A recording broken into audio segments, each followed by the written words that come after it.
ఉమ్మడి ఆదిలాబాద్ జిల్లాలో మంచిర్యాల ప్రధాన పారిశ్రామిక పట్టణం. మంచిర్యాల పురపాలక సంఘం 70 ఏళ్ల చరిత్రలో తొలిసారిగా కార్పొరేషన్ ఎన్నికలు నిర్వహిస్తున్నారు. తొలి మేయర్ పీఠం దక్కించుకోవడానికి అనేక మంది అభ్యర్థులు పోటీ పడుతున్నారు.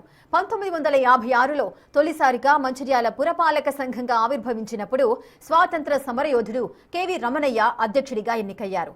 ఇప్పటి వరకు పురపాలక సంఘంగా ఉన్న సమయంలో 11 మంది నేతలు 11 సార్లు అధ్యక్షుడిగా ఎన్నికయ్యారు.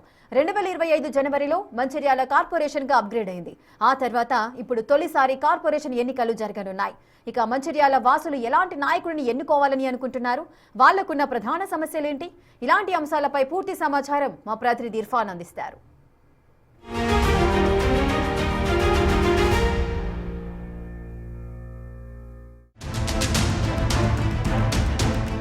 మంచిర్యాల ఉమ్మడి ఆదిలాబాద్ జిల్లాలోనే ఇటు ప్రధాన పారిశ్రామిక పట్టణం. మొన్నటి వరకు ప్రత్యేక మున్సిపాలిటీగా కొనసాగినటువంటి మంచిర్యాల నేడు కార్పొరేషన్ స్థాయిలో మొట్టమొదటిసారి ఎన్నికలకు వెళ్ళబోతుంది. 2016లో మున్సిపాలిటీగా ప్రకటించబడిన తర్వాత మున్సిపల్ ఎన్నికల తర్వాత ఇటు నస్పూర్ మున్సిపాలిటీతో పాటు ఇటు మరికొన్ని గ్రామ పంచాయతీలను కలుపుకొని 2025 జనవరిలో ఇటు మంచిర్యాలను అయితే కార్పొరేషన్గా ప్రకటించారు. అయితే కార్పొరేషన్గా అవతరించిన అనంతరం మంచిర్యాల కార్పొరేషన్లో పరిధిలో ఆయా డివిజన్లలో ఉన్నటువంటి సమస్యలు ఏంటి, అక్కడి ప్రజలు ఏమంటున్నారో ఈ స్పెషల్ రిపోర్ట్ ద్వారా తెలుసుకుందాం. మంచిర్యాల కార్పొరేషన్లో ఉన్నటువంటి ఒక దళిత వాడలో ఉన్నాము. ఇక్కడ ఏం సమస్యలు ఉన్నాయి, ఈ కాలనీ అంబేద్కర్ కాలనీ ఏదైతే మున్సిపల్ కార్పొరేషన్ మంచిర్యాల పరిధికి వస్తుందో ఆ కాలనీకి సంబంధించి ఏం సమస్యలు ఉన్నాయో కూడా తెలుసుకునే ప్రయత్నం చేద్దాం. ఇంకా ముందుకెళ్దాం. అక్కడ కొంతమంది మహిళలు కూడా ఉన్నారు, కాలనీ వాసులు ఉన్నారు, వాళ్ళని కూడా ఒకసారి మాట్లాడించే ప్రయత్నం చేద్దాం. ఇటు గతంలో ఇది నస్పూర్ మున్సిపాలిటీ పరిధికి వచ్చేటటువంటి కాలనీ. ఈ ప్రస్తుతము మంచిర్యాల కార్పొరేషన్గా ఏర్పడిన అనంతరం ఇటు కార్పొరేషన్లోకి వెళ్ళింది. ఇక్కడ కొంతమంది మహిళా సోదరులను ఒకసారి వాళ్ళని కూడా మాట్లాడించే ప్రయత్నం చేద్దాం. మాట్లాడిద్దాం. ఇప్పుడు కార్పొరేషన్ అయింది, ఏమన్నా మీ కాలనీలో ఏమన్నా సమస్యలు? రోడ్డు లేదు, మోరీ లేదు, ఏం లేదు, నీళ్ళ సౌకర్యం లేదు, ఏది లేదు, బాగా ఇబ్బంది అవుతుంది. గతంలో కూడా మంచిర్యాల మున్సిపాలిటీకి ఉండే కదా, ఇది నస్పూర్ మున్సిపాలిటీకి ఉండే, కొత్త మున్సిపాలిటీ అయితే 2016 అప్పుడు. ఇప్పుడు మళ్ళీ తీసి ఇప్పుడు కార్పొరేషన్లో చేసిండ్రు. మరి ఇంతకుముందు ఎవరైనా నాయకులు ఉన్నారు, వాళ్ళకి చెప్పలేదు మీ సమస్యలు? అందరికి చెప్పారు సార్, అందరికి చెప్పారు కానీ ఎవరు ఏం పట్టించుకోరు. ఓట్లు ఉన్నట్టు చెప్పి అచ్చుడు, ఓట్ల తర్వాత మాకు చూసులు లేదు. సంవత్సరాల పొంటి మమ్మల్ని ఎవ్వరు పట్టించుకుంటలేదు సార్. మా భర్తలు లేకుంటున్నాం, కట్టం చేసుకుంటే మేము బతుకుతున్నాం, లేకపోతే లేదు. 5 సంవత్సరాలకు సార్ అచ్చుడు, కొబ్బరికాయలు కొట్టుడు, మేము రోడ్ ఎత్తాము, వినాలు ఎత్తాం, మాకు వెయ్యాలి అనుడు, ఏది చెప్పులేదు సార్. మమ్మల్ని ఎవరు పట్టించుకుంటం లేదు సార్. చెత్త బండి అచ్చులేదు, మా కరెంట్ బిల్లు ఉన్నది, మా ఇంటి పన్ను ఉన్నది, అన్ని ఉన్నాయి సార్. మాకు ఏది పట్టించుకుని లేదు సార్. అందరు అవకాశం ఇచ్చుడు, మాకు ఇది ఒకటిసారి చూడండి, మాకు ఒకసారి అవకాశం ఇవ్వండి అని చెప్పుడు కానీ ఎవ్వరు అచ్చులేదు సార్ మా లైన్కు. మళ్ళీ ఎలక్షన్స్ వచ్చినాయి, ఎట్లాంటి నాయకుడిని ఇక్కడ నుంచి ఎన్నుకుందాం అనుకుంటున్నారు? మళ్ళీ ఇక ఎవరైనా మేము ఎత్తామంటారు, ఎత్తాము, మాకైతే ఓటై అంటారు, ఓటేసి మళ్ళీ గద్ద మళ్ళీ అట్టే పోతారు. వచ్చినాయి కదా, మరి ఇప్పుడు ఎవరికి వేస్తున్నారు, ఎట్లాంటి వాళ్ళకి ఓటు వేద్దామంటారు? ఇక మరి మాకు మంచి చూసిన వాళ్ళకే ఎత్తాం.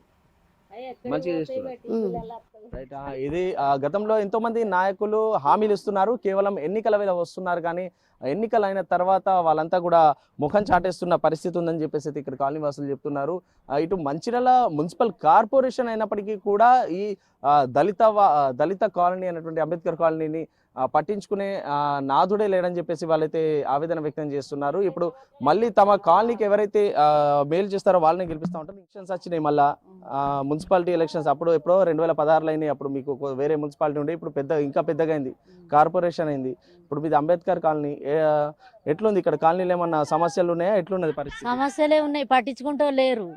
ఓటేసే వరకే అచ్చుడు, ఓటేసినాక కథం. ఏమున్నాయమ్మా ముఖ్యంగా, ఏం సమస్యలు ఉన్నాయి? మాకు రోడ్డు లేదు, నాలి లేదు. పాపం ఫస్ట్ ఒక ఈ నీళ్లు కరెంటు ఒక 2 తెచ్చిండ్రు కదా, మీకు అప్పటికడికెళ్ళి ఎవరు లేదు. ఎన్ని సంవత్సరాలు అవుతుంది రోడ్ లేక? ఇప్పటి రోడ్ లేక 40 సంవత్సరాలు మేము అచ్చిడికి గిట్లనే ఉంటాన్నాం. ఇన్ని సంవత్సరాలు, 40 సంవత్సరాలుగా కనీసం రోడ్ లేదు అని అంటున్నారు. గతంలో కూడా నాయకులు మరి ఇన్ని ఎలక్షన్స్ అయినా ఎప్పుడు ఎవ్వరు పట్టించుకోలే. అవి ఏత్తమని అనుడు, కొబ్బరికాయ కొట్టుడు, వెళ్ళిపోవుడు, ఇదే పని వాళ్ళది. ఇప్పుడు మళ్ళీ మీకు ఓటు వేసే అవకాశం వచ్చింది, మున్సిపల్ ఎలక్షన్స్ వచ్చినాయి. మరి ఇప్పుడు ఎట్లాంటి నాయకుడిని ఎన్నుకుందాం అనుకుంటున్నారు? ఇక్కడ నుంచి ఎవరెవరు ఎట్లాంటి వాళ్ళు పోటీలో ఉన్నారు? ఎట్లాంటి పని చేసి పెడతామని నిలబడ్డోళ్ళకి ఎత్తాం. ఇంకేందిగా ఇదొకసారికి చూస్తాం, మంచిగా మేము చేసి పెడతాం అన్న వాళ్ళకు వేస్తాం. ఇక లేకపోతే ఇక అటు వెనుక చేయరు చూడు మళ్ళీ ఒకసారికి వెయ్యం, ఎవరికో బయట వాళ్ళకే ఇస్తాం.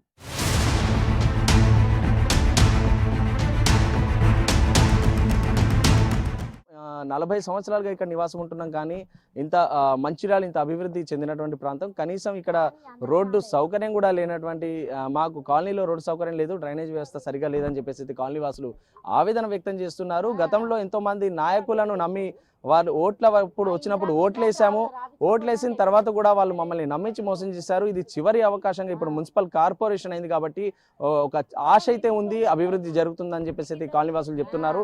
ఒకవేళ ఈసారి అభివృద్ధి కాకపోతే మాత్రం వచ్చే ఎన్నికలలో ఇదే మా రెఫరెండంగా మేము చెప్తున్నాం. ఖచ్చితంగా వీళ్ళకి మరొకసారి ఓటు అడగడానికి కూడా వచ్చే వీలు లేకుండా మేము కనీసం ఎవరికి కూడా ఓటేసే పరిస్థితి ఉండదని చెప్పేసి అయితే కాలనీవాసులు హెచ్చరిస్తున్న పరిస్థితి. మొత్తానికైతే ఇటు అంబేద్కర్ కాలనీ, ఇటు మంచిర్యాల కార్పొరేషన్లో అంబేద్కర్ కాలనీతో పాటు మరికొన్ని ప్రాంతాలు కూడా ఇటు సమస్యలతో సతమతమవుతాయని చెప్పవచ్చు. వీడియో జర్నలిస్ట్ భూమేష్ తో ఇర్ఫాన్, బిగ్ టీవీ, మంచిర్యాల నుంచి.